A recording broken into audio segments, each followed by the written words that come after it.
Moshi, soko yisika tuba na sita macho na modelo zapu. Isinyala makonya zinga zetu vile tibe na skulule bafat.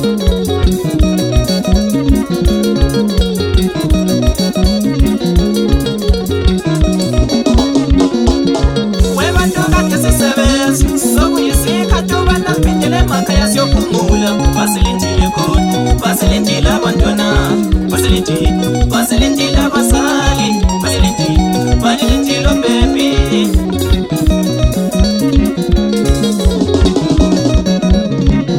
Awutinga ngano nyawo kawe lami, awutinga ngani kawe shayeli, usunga diba pepula bantu yipete kesaj.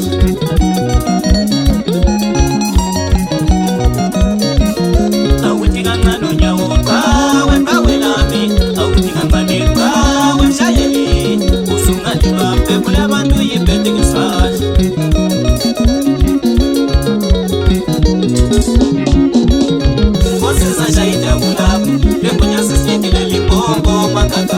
Sampelele manzi, sampela wekole, wekuzi setine, mwa ditalite po.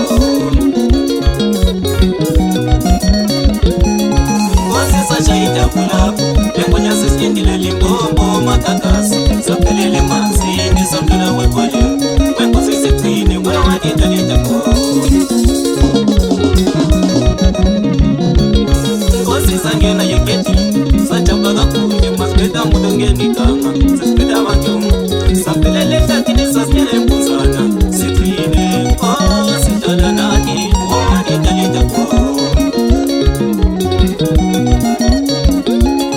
Ngozi sangena ye pretty, sachampaga kunye, maspeta mudongeni kama. Sampeta watu, sampelele tatine sasnyele mpuzana, sitwine, sitala nani, ditalite po.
Sambala ichamela shughlizi kwa kuna wayo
Yemoluwa TV bamorejile, Yemoluwa TV bamokaso, katuzojela kanjani mdula makingisha yaso.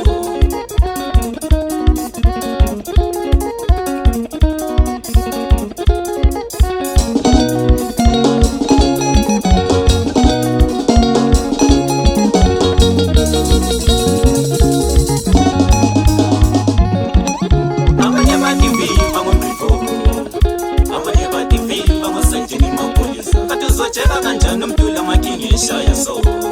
Shona bas.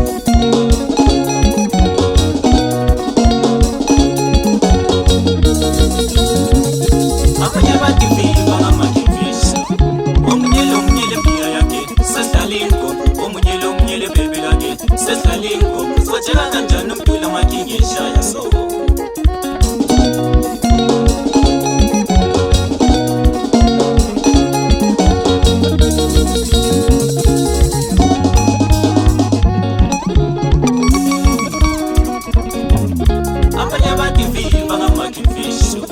Omunyele banzi lake, sodlalingo, omunyele baby lake, sodlalingo, sojela kanjani mdula makingisha yaso. Shona Bounce.